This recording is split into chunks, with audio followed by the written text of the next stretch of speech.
ఆయన ఒక cine actor. సహజంగా సినీ యాక్టర్లకి అన్ని మతాలను కాస్త గౌరవించే స్వభావం ఉంటుంది.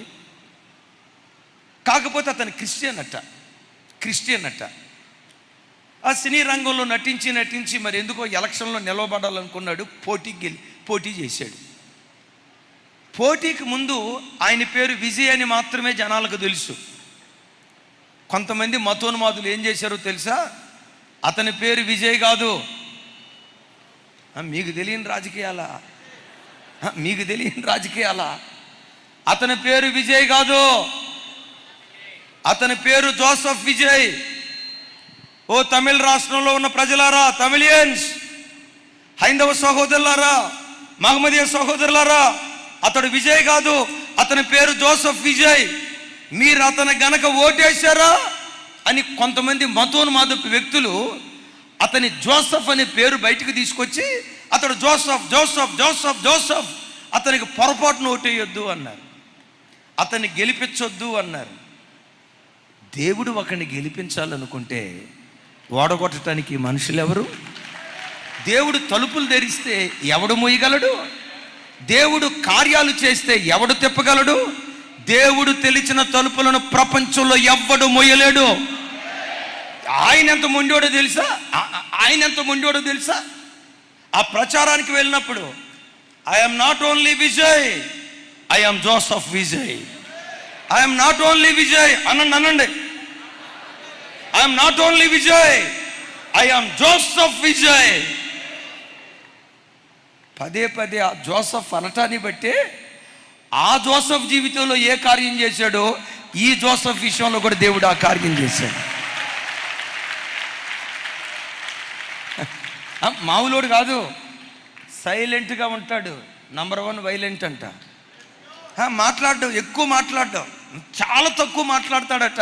కానీ మాట బయలుదేరిందంటే తోటనేనంట. రోజు ఎక్స్ సీఎం జయలలిత గారిని కలవటానికి వెళ్ళాడట, ఏదో ఒక పని నిమిత్తం. 4 గంటలు బయటే కూర్చోబెట్టి, మరి కారణం మనకు తెలీదు, లోపలికి రావటానికి పర్మిషన్ ఇవ్వలేదట. అక్కడే ఒక మాట దేవుని కోరుకున్నాడట.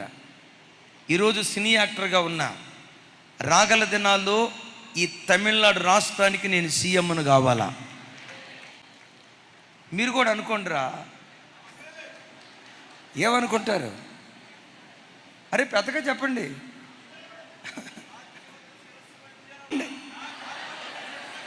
క్రైస్తవుడా, రాజ్యములకు శిరస్సు వంటి జనం నీవు.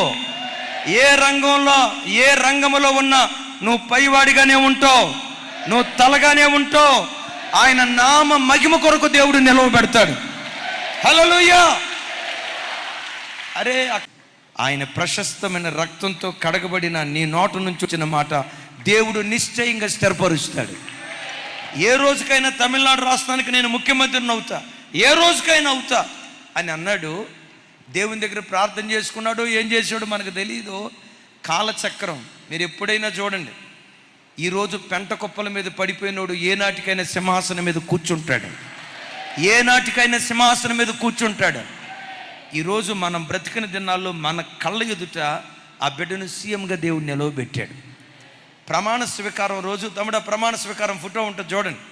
తన ప్రమాణ స్వీకారం రోజు వెనక ఫ్లక్స్ పెట్టారు. ఆ ఫ్లక్స్ మీద తాటికాయంత అక్షరాలతో ఏమని రాశాడో తెలుసా? Joseph Vijay. Yes I am Joseph. నా ప్రభు బిడ్డలారా, క్రైస్తవులు అని అంటరాని వాళ్ళుగా ప్రజలు నేను చూస్తున్నారా? హేళన చేస్తున్నారా? కించపరుస్తూ మాట్లాడుతున్నారా? తృణీకరిస్తూ మాట్లాడుతున్నారా?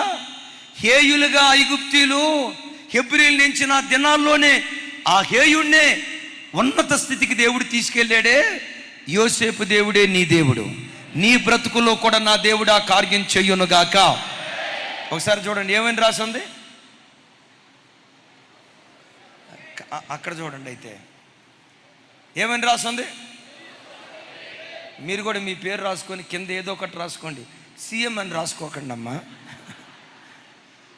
రేవంత్ రెడ్డి గారి కుర్చీ ఏం కావాలా? సరే రాసుకుంటే రాసుకోండి. మీ పిల్లలు ఏం కావాలనుకున్నారో కింద రాసుకోండి. భవిష్యత్తులో మీరు ఏం కావాలనుకున్నారో కింద రాసుకోండి.